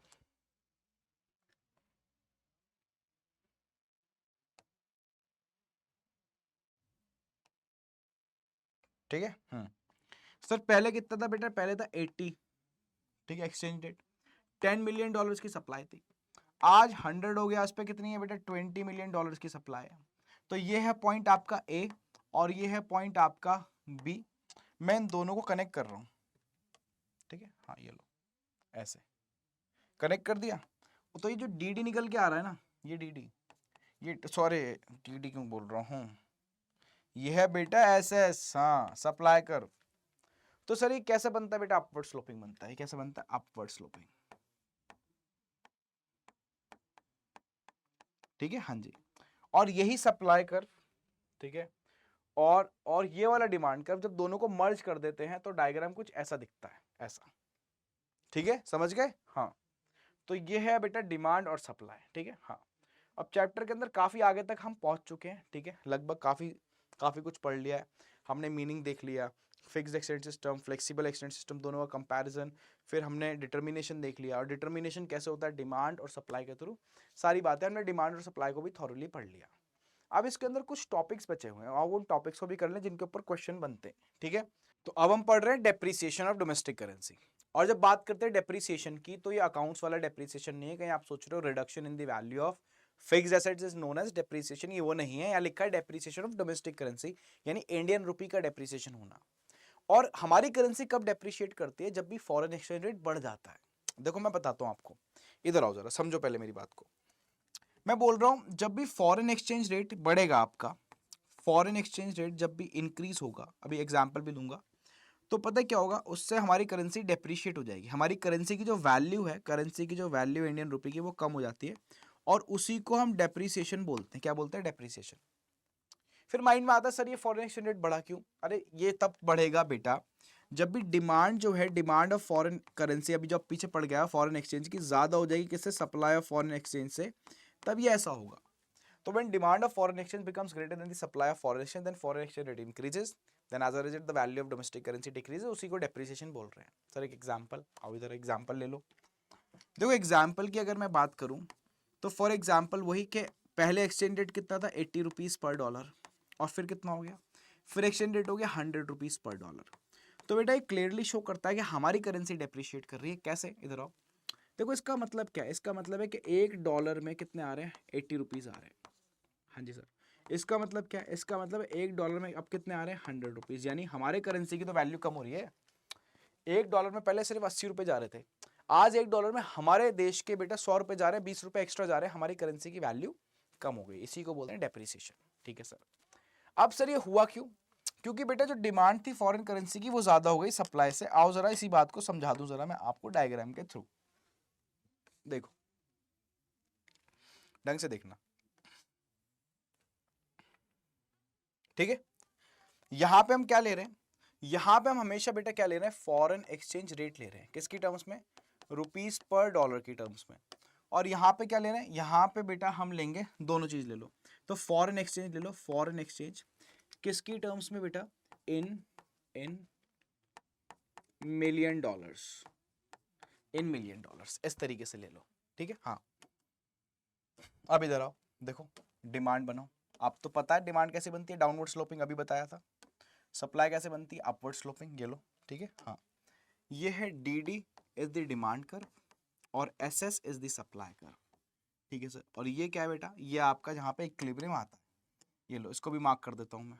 और बताओ, ठीक है। हाँ तो मान लो पहले एक्सचेंज रेट कितना चल रहा था? 80 रुपीज पर डॉलर चल रहा था। अब क्या हुआ? अब सर डिमांड ना ज्यादा हो गई, किससे? सप्लाई से। डिमांड ज्यादा हो रही है किससे? सप्लाई से। तो सर डिमांड ज्यादा होगी सप्लाई से, कहाँ पे शिफ्ट करो इसको? राइट पे शिफ्ट कर दो, देखो डिमांड को। और जैसे ही मैं डिमांड कर्व को राइट में शिफ्ट करूंगा, तो आप देख रहे हो सप्लाई को कहाँ कट कर रहा है? यहाँ पे। तो आप देखो जरा, क्या आज फॉरेन एक्सचेंज रेट बढ़ गया? जरा बताओ जरा देख के, है ना, इधर आओ। क्या फॉरेन एक्सचेंज रेट 100 पहुंच गया? देखो 80 से कितना हो गया? 100। ये कैसे पहुंचा? जब भी डिमांड ज्यादा होगी किससे? सप्लाई से। Whenever the demand of foreign exchange becomes greater than the supply of foreign exchange, then foreign exchange rate क्या हो रहा है? हमारा इंक्रीज हो रहा है। 80 से कितना हो रहा है? 100। उसकी वजह से वैल्यू कम हो रही है और हमारी करेंसी डेप्रिशिएट कर जा रही है। समझ गए बात को? हाँ। अब सर ये तो हो गया सर, आपने समझा दी डेप्रिसिएशन, बट क्वेश्चन कैसे आता है? क्वेश्चन आता है what is depreciation of domestic currency and how it impacts the exports of the country. ये देश के एक्सपोर्ट्स पे कैसे प्रभावित करती है, देश के एक्सपोर्ट्स पे कैसे इंपैक्ट डालती है। तो इतना सिंपल है। मुझे बताओ, अगर डेप्रिसिएशन की बात करूं तो इसका एक्सपोर्ट्स पे कैसा इंपैक्ट होगा? कितना सिंपल है सर, देश के एक्सपोर्ट्स बढ़ जाएंगे, it increases the exports of the country. कैसे पता चला? अरे फॉरेनर्स के लिए हमारे यहाँ से खरीदना आसान हो जाएगा ना बेटा। पहले वो $1 में सिर्फ 80 रुपए का सामान खरीदे, आज $1 में 100 रुपए का सामान खरीदेंगे, सस्ता ही सस्ता। तो वो हमारे देश से ज्यादा सामान खरीदेंगे, और जब भी वो हमारे देश से ज्यादा सामान खरीदेंगे, तो बेटा कहने का मतलब है हमारे देश के एक्सपोर्ट बढ़ जाएंगे, ठीक है। तो reduction in the value of domestic currency, ठीक है, due to increase in exchange rate, in other words when demand of foreign exchange become increases या becomes greater than the supply, ठीक है, while supply remains held constant, then domestic currency depreciate in terms of foreign currency. वो मैंने आपको पूरी बात बता दी। और ऐसे ही बेटा एक टॉपिक है किसका, एप्रिसिएशन का, बिल्कुल इसका अपोजिट है। ऐसे ही बिल्कुल बेटा एक अपोजिट टॉपिक है जिसको हम क्या बोलते हैं, एप्रिसिएशन। अब बात करें हम एप्रिसिएशन की, तो एप्रिसिएशन का मतलब क्या है बेटा, एप्रिसिएशन का सिंपल सा मीनिंग है इंक्रीज इन द वैल्यू। अब इसका रिवर्स कर दो, मान लो सप्लाई ज्यादा हो गई, किससे, सप्लाई ज्यादा हो गई डिमांड से, ठीक है, हाँ, तो सर क्या होगा बेटा, फॉरेन एक्सचेंज रेट बढ़ेगा नहीं, फॉरेन एक्सचेंज रेट कम हो जाएगा। और फॉरेन एक्सचेंज रेट अगर कम हो गया तो आपको पता है कि हमारे करेंसी की वैल्यू बढ़ जाएगी, और उसी को हम एप्रिसिएशन बोलेंगे। क्या बोलेंगे, एप्रिसिएशन, ठीक है, ठीक है, हाँ। तो सर अगर मान लीजिए करेंसी की वैल्यू पहले कितनी थी बेटा, पहले थी 80 रुपीज़ पर डॉलर, अब 100 नहीं गई, अब बेटा नीचे आ गई, ठीक है, हाँ, 70 रुपीज़ पर डॉलर। तो उसका कहने का मतलब बेटा हमारी करेंसी अप्रिशिएट हो रही है। पहले $1 में 80 रुपये जा रहे थे, अब $1 में सिर्फ 70 रुपये जा रहे हैं, 10 रुपये और नहीं जा रहे उनके पास, तो हमारी करेंसी स्ट्रांग हो रही है, ठीक है, हाँ। तो इसी को हम क्या बोलेंगे, एप्रिसिएशन। अब इसी का डायग्राम भी देख लो आओ, ठीक है, यहाँ पे हम क्या लेंगे, यहाँ पे हम लेंगे फॉरेन एक्सचेंज रेट, ठीक है, किसकी टर्म्स में, रुपीज पर डॉलर की टर्म्स में ले लो। और सर यहाँ पे क्या लेंगे बेटा, यहाँ पे हम लेंगे वही फॉरेन एक्सचेंज, किसकी टर्म्स में, इन million dollars, in million dollars, ठीक है, हाँ जी सर, इधर आओ, ये लो, ऐसे गया, और ये ऐसे आ गया, ठीक है, हाँ जी। ये है आपका डिमांड और ये है आपकी सप्लाई कर्व, ठीक है, हाँ। और ये दोनों कहाँ कट कर रहे हैं, देखो यहाँ कट कर रहे हैं, यहाँ पे, तो ये एक्सचेंज रेट यहाँ पे डिटरमाइन हो रहा है ना। तो पहले कितना था, 80 मान लो, ये 80 है, ठीक है, क्यों, क्योंकि यहाँ पे डिमांड और सप्लाई आपस में इक्वल है, ठीक है, यहाँ तक कोई डाउट तो नहीं है। अब इस बार सप्लाई ज्यादा है, ये देखो, तो सप्लाई को कहाँ शिफ्ट कर दो, राइट में, ये लो, ठीक है। ये हमारा क्या है बेटा, S S is our supply curve, ठीक है, हाँ, S S is our supply curve, यहाँ पे कट कर रहा है। दैट मीन्स कि देखो, आप खुद ही चेक कर लो कि इस बार 70-80 से कितना हो गया, 70 हो गया एक्सचेंज रेट। और जब भी एक्सचेंज रेट कम होगा तो हमारी करेंसी स्ट्रांग हो जाएगी, एप्रिसिएशन हो जाएगा उसका। और सर वो क्वेश्चन में पूछेगा एप्रिसिएशन का इम्पैक्ट बताओ इंपोर्ट्स के ऊपर, तो बेटा देश के इंपोर्ट्स बढ़ जाते हैं, इंक्रीज हो जाते हैं, क्यों, क्योंकि हम लोगों के लिए इस बार बाहर से खरीदना सस्ता हो गया। पहले हम $1 का सामान 80 रुपए में खरीद रहे थे, आज $1 का सामान हम लोग 70 रुपए में खरीद रहे हैं, तो हमारे लिए बाहर से खरीदना सस्ता हो जाता है, सिंपल, ठीक है, वेरी वेरी सिंपल। तो ये डेप्रिसिएशन और ये रहा हमारा एप्रिसिएशन, दोनों हमने पढ़ लिए। अब हम किस पे आ गए, डीवैल्यूएशन पे, और जैसे डीवैल्यूएशन पे आ गए आपको हमारे मोदी जी दिखाई दे रहे होंगे, ठीक है। अब सर डेप्रिसिएशन और डीवैल्यूएशन में क्या डिफरेंस है, वो तो आपको डीवैल्यूएशन पढ़ने के बाद ही समझ में आएगा। सर किसी दिन मोदी जी फिर से आते हैं 8 बजे और आके अनाउंसमेंट करते हैं कि आज से हम अपनी करेंसी की वैल्यू को, अभी कितना था 86 ट्रेड कर रहा था, मैंने आपको दिखाया था, आज से हमारे देश बेटा करेंसी को ट्रेड करेगा 100 रुपए पर डॉलर में। ऐसा खुद विलिंगली ऑफिशियली सरकार अगर अनाउंस करती है तो वो डेप्रिसिएशन नहीं कहलाता, वो डीवैल्यूएशन कराता है। डेप्रिसिएशन किसकी वजह से होता है, डिमांड और सप्लाई की वजह से, अभी मैंने आपको पीछे दिखाया। डेप्रिसिएशन किसकी वजह से होता है, डिमांड और सप्लाई की वजह से, जब डिमांड ज्यादा हो जाती है ना सप्लाई से, ठीक। बट सर यहाँ पे अपनी करेंसी की वैल्यू डाउन कर रहे हो खुद जानबूझ के, विलिंगली, इसको बोलते हैं ऑफिशियली, सरकार खुद कर रही है। तो सर डिवैल्यूएशन इज बेटा, devaluation is official reduction. Devaluation क्या होता है, ऑफिशियल रिडक्शन होता है इन the value of the domestic currency, domestic currency की वैल्यू में। तो मोदी जी ने ऐसा अनाउंस कर दिया, तो बेटा इसी को डीवैल्यू करते हैं। सर हमने कब करा बेटा डीवैल्यू, काफी बार करा है, बट हमने जब 1991 के अंदर डीवैल्यू करा तो तब से हम क्या फॉलो कर रहे हैं, ठीक है, हम फॉलो कर रहे हैं बेटा फ्लेक्सिबल एक्सचेंज सिस्टम। अब सबसे इंपॉर्टेंट बात होती है सर डी वैल्यू कौन से सिस्टम के अंदर होता है, बेटा डी वैल्यू हमेशा ध्यान रखना फिक्स्ड एक्सचेंज रेट सिस्टम के अंदर होता है, फिक्स्ड एक्सचेंज रेट के अंदर होता है। ये मैं आपको बात बता दूं, ध्यान रखना कहाँ होता है, फिक्स्ड एक्सचेंज रेट सिस्टम के अंदर होता है डीवैल्यूएशन हमेशा। क्यों, क्योंकि ये विलिंगली हो रहा है, सरकार कर रही है, और सरकार के हाथ में कौन सा एक्सचेंज रेट सिस्टम है, फिक्स्ड। तो फिक्स्ड के अंदर बेटा हमेशा डीवैल्यू होता है, तो फिक्स्ड के अंदर सरकार आके अपनी करेंसी की वैल्यू को डाउन करती है, डेप्रिसिएशन नहीं है, वो डीवैल्यूएशन। सर करते क्यों है, बेटा सिंपल सा लॉजिक है, देश के एक्सपोर्ट्स को बढ़ाने के लिए, इसका और कोई पर्पस नहीं है, देश के एक्सपोर्ट्स को बढ़ाने के लिए, ठीक है। तो ये डिवैल्यूएशन है। मैंने इसका कंपैरिजन डेप्रिसिएशन से भी करा दिया। डेप्रिसिएशन फ्लेक्सिबल एक्सचेंज सिस्टम के अंदर होता है, डिवैल्यूएशन फिक्स्ड के अंदर होता है। डेप्रिसिएशन हमेशा डिमांड और सप्लाई की वजह से होता है, ठीक है। डिवैल्यूएशन ऑफिशियल रिडक्शन होता है, सरकार खुद करती है आके। और ऐसे ही फिर हमारे सामने रिवैल्यूएशन भी फंस जाता है, ठीक है। रिवैल्यूएशन को एप्रिसिएशन से हम कंपेयर कर सकते हैं। सर रिवैल्यूएशन क्या है? बेटा रिवैल्यूएशन ऑफिशियल इंक्रीज है करेंसी की वैल्यू के अंदर। अगर आपकी करेंसी 80 रुपीज पर डॉलर पे ट्रेड कर रही है, बट आपका दिमाग घूम गया और सरकार ने, मोदी जी ने आके अनाउंस कर दिया कि भाई आज से ट्रेड करेगी ये, ठीक है, 70 रुपीज पर डॉलर अपनी मर्जी से, तो ये आप इसको एप्रिसिएशन नहीं बोलोगे, ये डिमांड और सप्लाई की वजह से नहीं हो रहा, सरकार की विलिंगनेस की वजह से हो रहा है। सरकार ने ऑफिशियली डिक्लेयर करा भाई अपनी करेंसी की वैल्यू को बढ़ा रहे हैं, ठीक है। एक्सचेंज रेट को कम कर रहे हैं बट करेंसी की वैल्यू बढ़ रही है। मैं बोल रहा हूँ वैल्यू बढ़ रही है बट एक्सचेंज रेट क्या हो रहा है? कम। तो ध्यान रखना, इसको बोलेंगे एप्रिसिएशन। क्लियर है? हाँ। ये भी कहाँ पे होता है बेटा? फिक्स्ड एक्सचेंज रेट सिस्टम के अंदर। कहाँ, ध्यान रख लेना, कहाँ होता है ये? फिक्स्ड एक्सचेंज रेट में। डन डन डन डन, हाँ जी सर, क्लियर है। अब लास्ट में हमारे पास एक टॉपिक बचता है जो इतनी देर से आप लोग सोच भी रहोगे, सर आपने 3 एक्सचेंज बताए थे, है ना, fixed, flexible. Sir manage floating आ गया, अब आ गया मैनेज फ्लोटिंग, ठीक है। अब जरा सुनना, मैं कुछ कीवर्ड्स लिखूंगा। मैनेज फ्लोटिंग बेटा एक हाइब्रिड सिस्टम है। मैनेज फ्लोटिंग क्या है बेटा? एक हाइब्रिड सिस्टम है। क्या है हाइब्रिड सिस्टम? सर अब हाइब्रिड का मतलब क्या होता है बेटा? हाइब्रिड का एक्चुअली मतलब होता है जिसके अंदर पुराने फीचर्स भी हों और न्यू फीचर्स भी हों, वही तो हाइब्रिड होती है ना। तो सर पुराने मतलब बेटा फिक्स्ड भी है इसके अंदर और प्लस फ्लेक्सिबल भी है। यानी सर क्या आप क्या कहना चाह रहे हो? बेटा मैं कहना चाह रहा हूँ ये मिक्सचर है, ठीक। हाइब्रिड सिस्टम का मतलब मिक्सचर है फिक्स्ड का और फ्लेक्सिबल का, ठीक है। पूरे साल तो एक्सचेंज रेट क्या रहता है? पूरे साल एक्सचेंज रेट बेटा फ्लेक्सिबल रहता है। पूरे साल एक्सचेंज रेट क्या रहेगा? फ्लेक्सिबल, ठीक है, मान लो फ्लेक्सिबल रहा।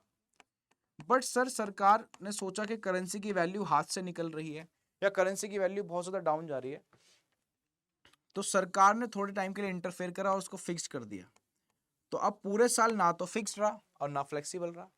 तो ऐसे सिस्टम को मैनेज फ्लोटिंग बोलते हैं, जहां सरकार बीच में इंटरफेयर करती रहती है। वैसे तो सिस्टम फ्लेक्सिबल है बट सरकार को ऐसा लगता है कि सरकार बीच बीच में इसके अंदर इंटरवीन करती रहती है और इंटरवीन करने का थोड़े टाइम के लिए फिक्स कर देते हैं, फिर फ्लेक्सिबल। ऐसे सिस्टम को मैनेज्ड फ्लोटिंग बोला जाता है। और अब हमारा देश या सारी कंट्रीज मोस्टली यही फॉलो करती है। तो we follow manage floating exchange rate system in our country. Simple सी बात समझ में आ गई? तो कोई पूछे what is manage floating? It is a hybrid system of exchange rate where the value of currency remains flexible, the exchange rate remains flexible throughout the year, but sometimes government intervene and make it fixed, ठीक है, for some time period, therefore it is known as managed floating exchange rate system। एक छोटी सी बात और देख लो, कहीं बोलो बताया नहीं। एक है बेटा टॉपिक है छोटा सा, foreign exchange market. Foreign exchange market, ठीक है, हाँ। अब ये जो फॉरेन एक्सचेंज मार्केट है, पता है क्या है? Not a place, is not a place. ये प्लेस नहीं, कोई जगह नहीं। आप सोचते हो कि सर मार्केट क्या कोई जगह होती है, ये बट ये जगह नहीं है। Is not a place, rather, बजाय पता है क्या है ये? Rather it is a system. ये क्या है बेटा? सिस्टम है। Rather it is a system through which